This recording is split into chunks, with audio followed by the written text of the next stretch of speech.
বড়দিনে পর্যটকদের ভিড় গজলডোবায়। পিকনিক করা নিষেধ থাকলেও উপচে ভিড় দেখা গেল পর্যটন কেন্দ্র ভোরের আলোতে। We are the dreamers, the achievers, and the leaders. Come, join us today.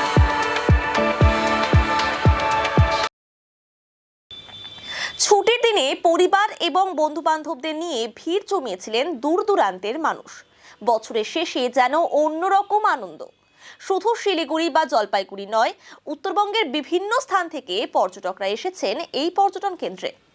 বছরের অন্যান্য সময় স্থানীয় দোকানদাররা মুখরোচক খাবার সহ অন্যান্য খাবারের পসরা সাজিয়ে রাখলেও এই পিকনিকের মরশুমে পর্যটকদের জন্য আলাদা মেনুর ব্যবস্থা করে থাকেন। ঘুরতে আসা পর্যটকেরা জানান, বড়দিনে গজলডোবায় এসে খুব ভালো লাগছে। গজলডোবার মনোরম প্রাকৃতিক দৃশ্য দেখার জন্য বহু মানুষ এসেছেন। প্রতিবার সুন্দর প্রকৃতির টানে ছুটে আসি। এখানে নৌকা বিহারের ব্যবস্থা রয়েছে। এছাড়া নতুন ঝুলন্ত সেতু দেখতে খুব ভালো লাগছে। আজকে গাজলডোবায় ঘুরতে এসেছি আমরা সব বান্ধবীরা মিলে। খুব সুন্দর, আগের থেকে অনেক বেশি হয়ে গেছে। সুন্দর সাজানো গোছানো, পরিবেশটাও খুব সুন্দর।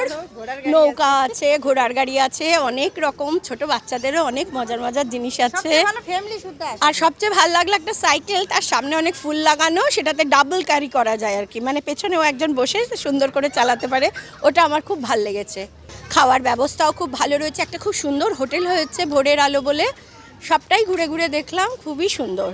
আমরা আসছি শিলিগুড়ির থেকে, বন্ধুরা মিলে এসছি। 5 জন বন্ধু, একই জায়গায় চাকরি করি, সবাই মিলে মজা করে এসছি ঘুরতে আজকে।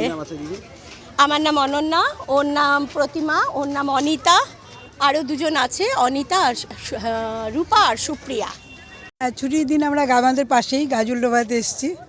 এখানে ঘুরলাম, নৌকায় চড়লাম, খুব ভালো লাগছে। এর আগেও এসেছিলাম, আজকেও বেশ ভালো লাগছে। সবাই বেশ মজা করছে, আনন্দ করছে। হ্যাঁ, ভিড় তো ভালোই, ছুটির দিনে ভিড় হয়, বেশ ভালোই ভিড় হয়েছে। হ্যাঁ, ভোরের আলো দেওয়া না, বড়লুতে আমাদের ওখানে একটু খাওয়ার ব্যবস্থা করেছে। হ্যাঁ, না, আমার হাজব্যান্ড আর আমি এসেছি। খুব ভালো লাগছে, খুব ভালো লাগছে। হ্যাঁ, বাড়ির পাশে এরকম একটা সুন্দর ঘোরার জায়গা হয়েছে, বাইরের থেকেও সবাই আসে। তবে ইচ্ছে আছে একবার এসে ভোরের আলোতে থাকবো।